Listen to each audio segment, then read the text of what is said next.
Belum tentu yang pakai peci itu santri, belum tentu yang pakai apa namanya jin itu bukan santri. Kalau Anda tahu ya, korik-korik di Iran, di Mesir, di Syria, Turki itu justru hampir setiap korik itu pakaiannya pakaian biasa kayak gini nih, nggak ada yang pakai peci, nggak ada yang pakai serban.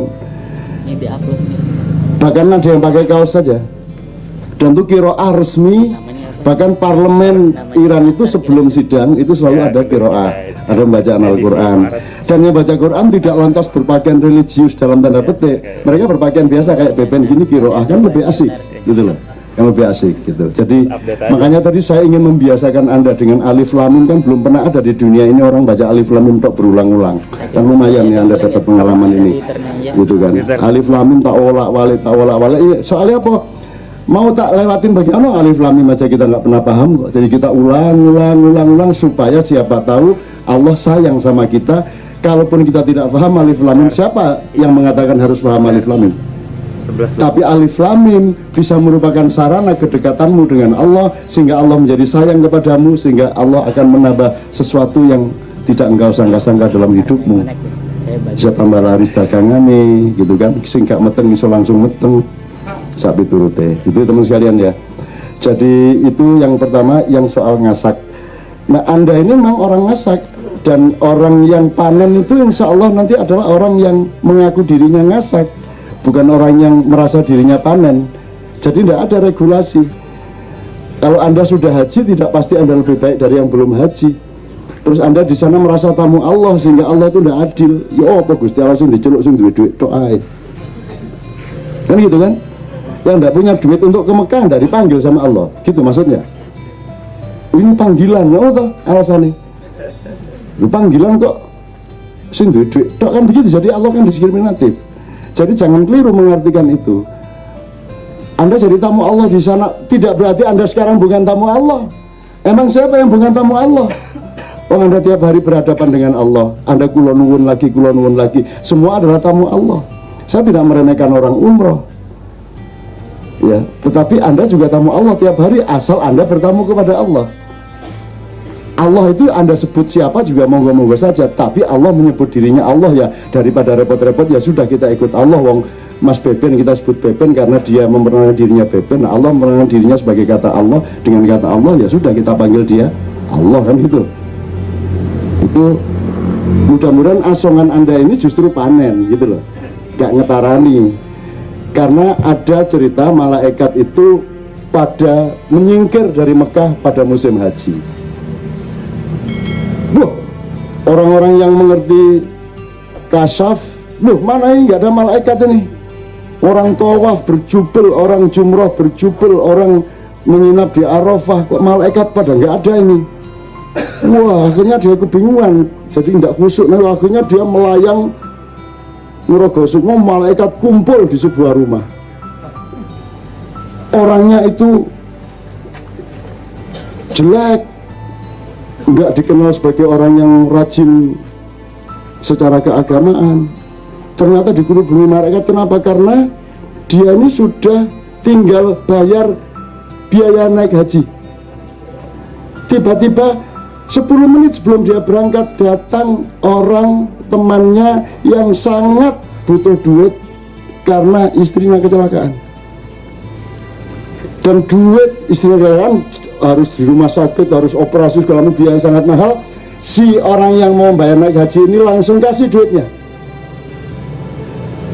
Saya tanya sama Anda, lebih haji mana orang ini yang tidak berangkat haji ini karena duitnya dipinjemin, dikasih ke temannya, atau yang punya duit naik haji ke sana? Nah, tapi jangan bilang-bilang sama debat. Ini pemahaman pribadi. Jadi Anda jangan minder lah. Saya juga tidak minder. Saya juga tidak sombong, tapi saya juga tidak inferior. Anda juga begitu. Soal kedekatan sama Allah itu rahasia masing-masing orang. Setiap orang mendekat kepada Allah dengan dirinya dan rahasianya sendiri. Tidak ada yang bisa ngeklaim siapapun. Jadi salah kalau ada orang menuding-nuding, mengkategorikan, menyusun-nyusun, wah kalau ini santri ini abangan, jari sopo, konro itu konti kon. Kemarin saya di Jogja apa di mana itu ada anak pakai Surabaya, pakai pang itu loh dek, semono nyolong itu, besi metal itu, maju ke depan. Di dalam kitab Alfiyah,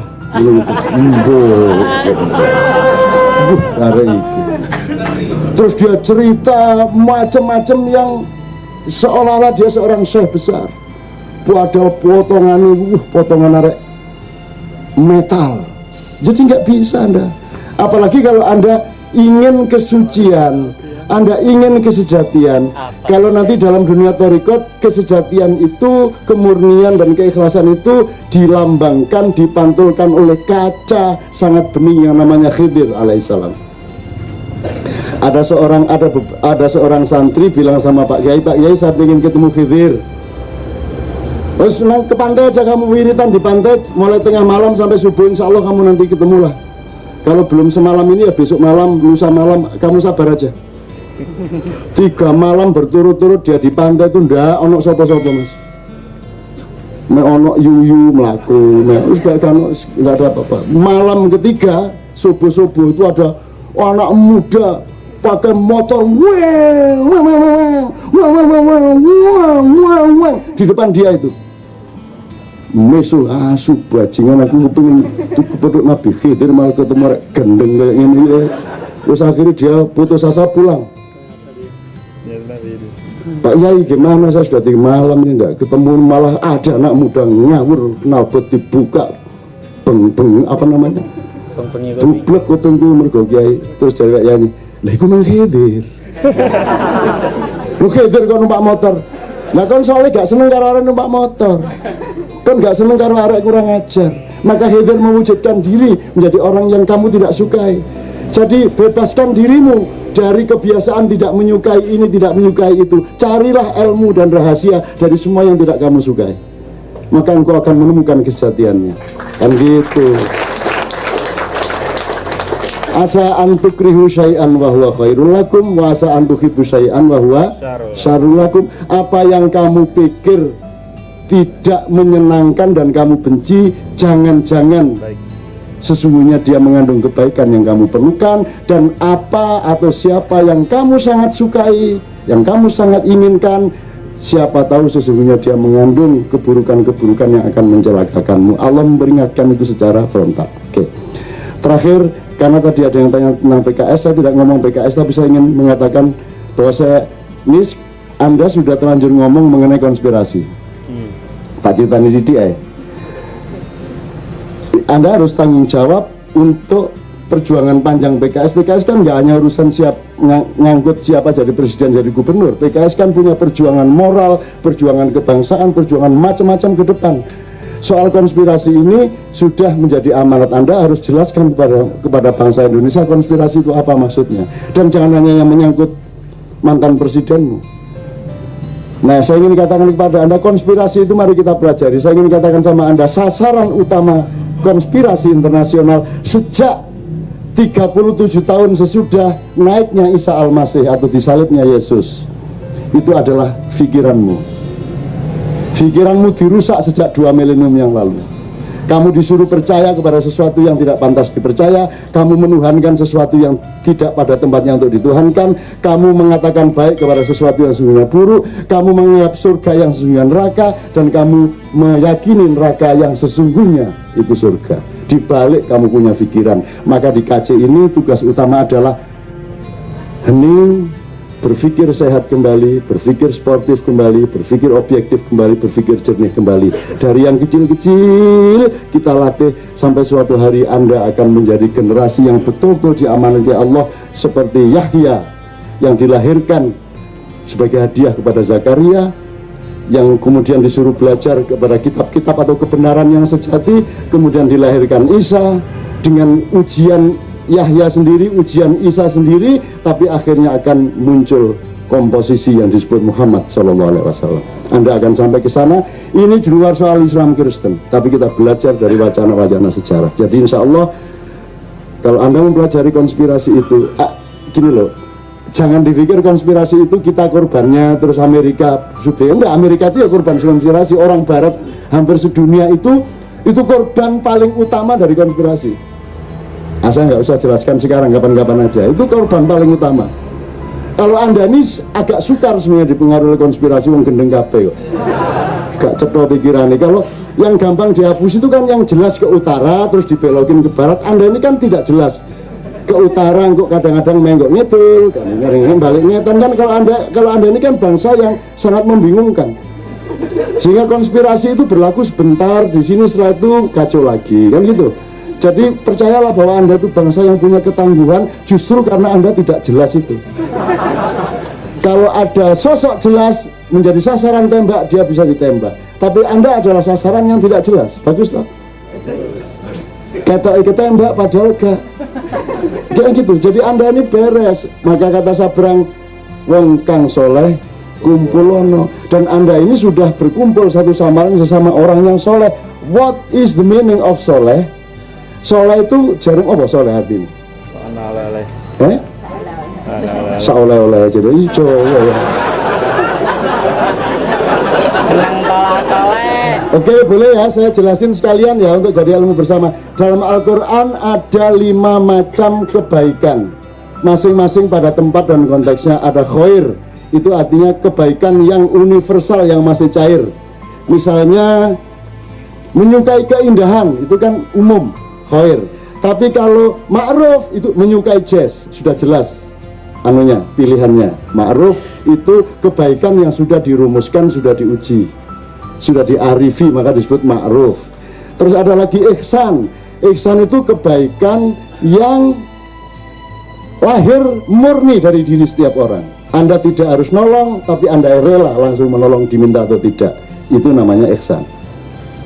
Nomor 4, birrun. Birrun itu rahasia kebenaran yang ada di dalam jiwa Anda, dan itu urusannya sangat private dengan Allah. Maka Allah menyebut al-birru manittaqo. Jadi al-birru itu kebaikan yang merupakan hubungan sangat private antara hamba dengan Allahnya. Nah, maka orang naik haji itu harus merupakan hubungan yang sangat mendalam, hamba yang sedang naik haji dengan Allahnya, sehingga dia disebut mabrur. Dari kata birrun tadi menjadi mabrur. Tidak ada, wah mudah-mudahan jadi haji yang soleh, tidak ada. Mudah-mudahan jadi haji yang ma'ruf, karena haji ma'ruf ono, tapi haji yang ma'ruf gak ono. Mudah-mudahan menjadi pedagang yang mabrur, gak ono. Haji mabrur itu spesifik, otentik, hubungan private Allah dengan hambanya. Terakhir, soleh. Soleh adalah kalau sesuatu sudah Anda sikapi dengan jernih dan adil dan sudah disimulasikan mudarat manfaatnya, dia soleh. Jadi mau berbuat baik itu dihitung sampai mateng sehingga mudaratnya sangat kecil. Karena kebaikan itu belum tentu baik, dia harus dilaksanakan dengan benar. Kebenaran tidak benar, harus dilaksanakan dengan baik. Rusdi, saya bertamu ke rumahnya, dia berbuat baik, terus tanya sama Cak, sudah minum? Belum, Cak, belum. Terus silakan Cak minum, ini tak ambilin, di dapur sudah nggak ceret. Mangap Cak, terus dicuringin itu. Itu kebenaran yang tidak baik dan tidak indah. Nah, di KC ini kebenaran harus baik dan indah. Kebaikan harus indah dan benar. Terus terakhir keindahan harus benar dan baik. Pokoknya ketiga-tiganya. Nah, jazz itu sudah kepulan-kepulan gelombang yang sudah mengandung ketiga-tiganya.